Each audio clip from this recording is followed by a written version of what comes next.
Alright, hello all you crazy people out there, my name is Dragonite, and welcome back to Harvest December. I really hope this chapter isn't as long as the last one, because I have to go somewhere in an hour, and I don't want to be, like, down to the last minute rushing everywhere. Anyway, every tiny sound bothered her. She could hear the whistling of the wind coming through the several tunnels that led to the cave.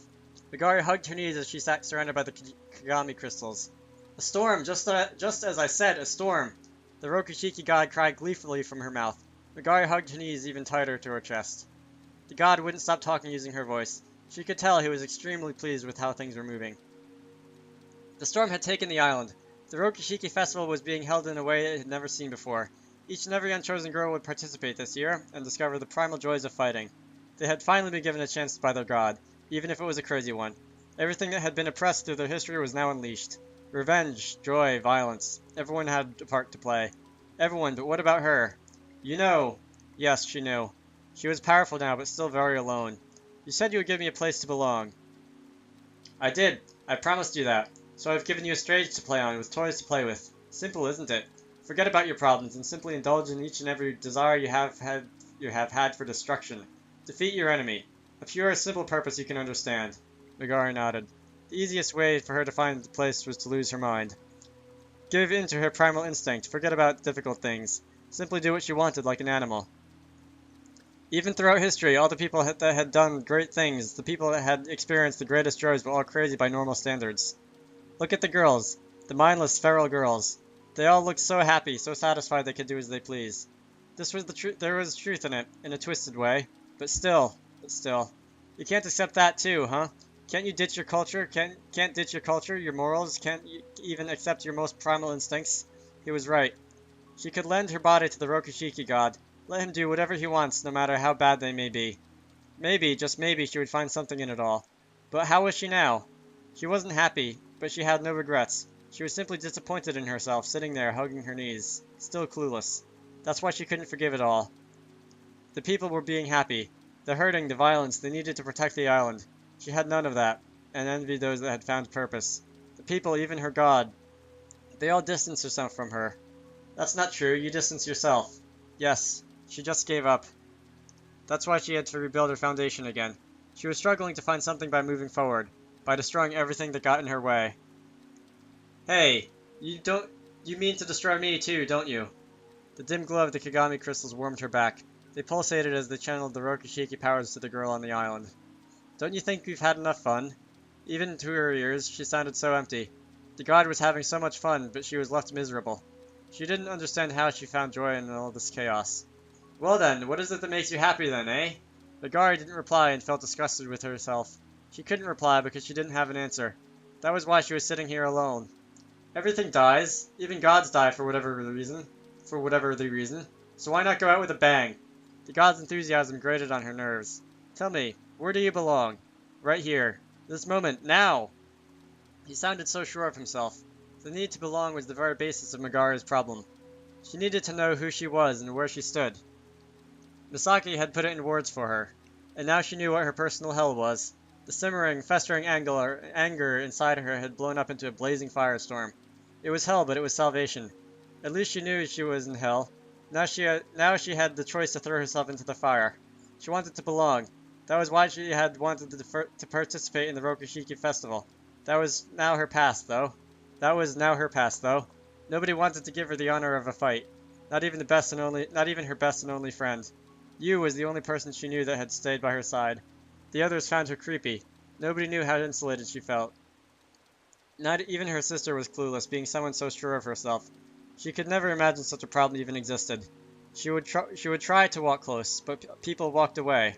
And then she would realize she was alone. She wasn't sad. She couldn't forgive her situation. She wanted to be chosen by someone, anyone. There she was, floating, not knowing where she belonged, being a depressed, miserable person. Of course, nobody would want her. She was so angry all the time. She couldn't even save herself. It didn't matter if she lived or died. Just like everybody said, she was like a ghost. Ah, that's a clever play on words for you. But now it's time to have our fun. The storm has come, and the others, they have decided to get rid of me.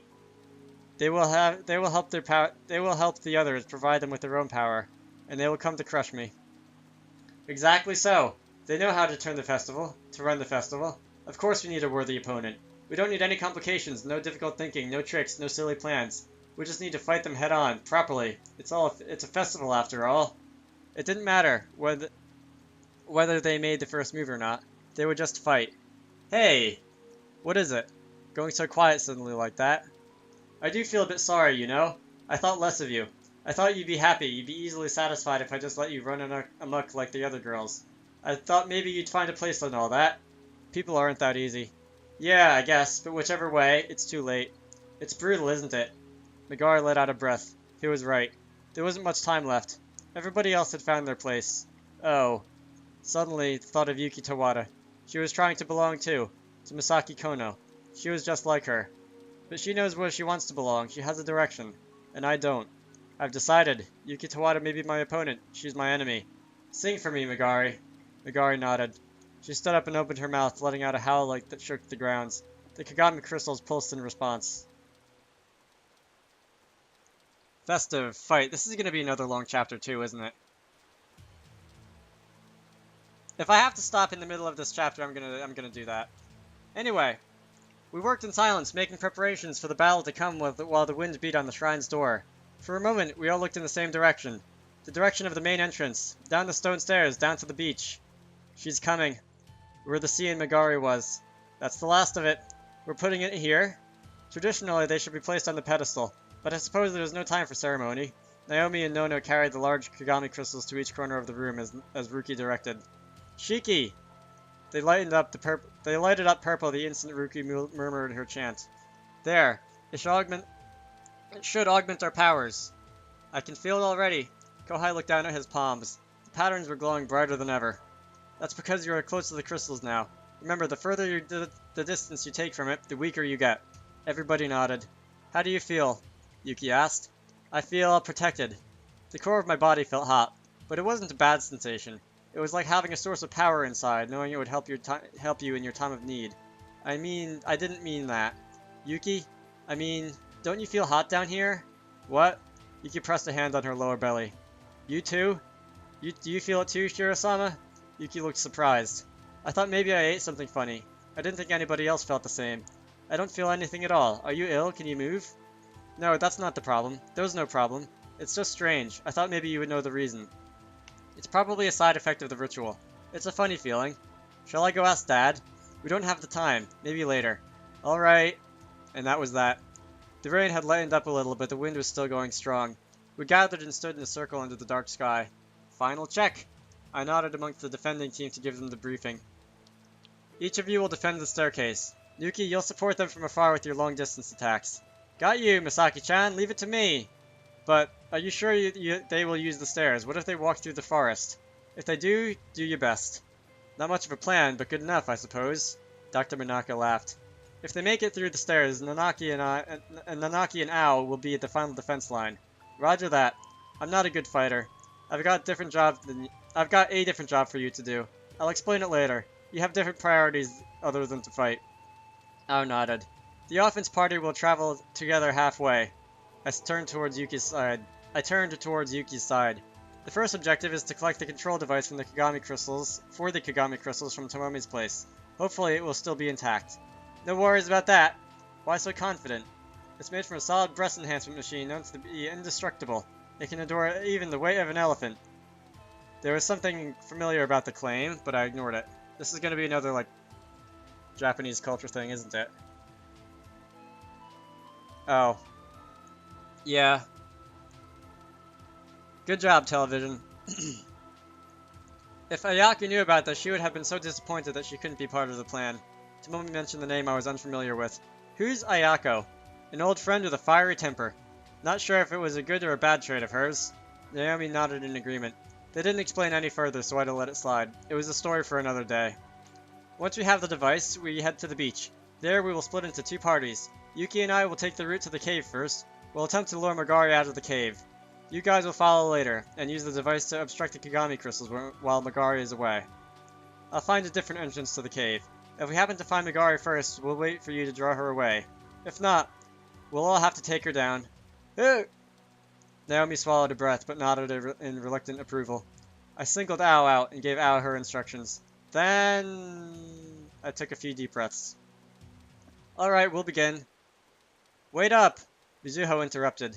What is it? We don't have much time. We need our speech. Come on, leader, give us one. Leader? I'm not. Who else is there but you? Yuki smiled. Being a teacher, I should encourage the youth, but in this case, it's your job to encourage us all. Mai crossed her arms. Come on, say something fitting. That is out of my character. That is so out of my character. I looked awkwardly at everyone staring at me in anticipation. I was under pressure. Well, reality is merciless. Hey, that's not a good way to start, Mizuho chastised me. Ugh, I suppose I really don't have a choice. I took a deep breath.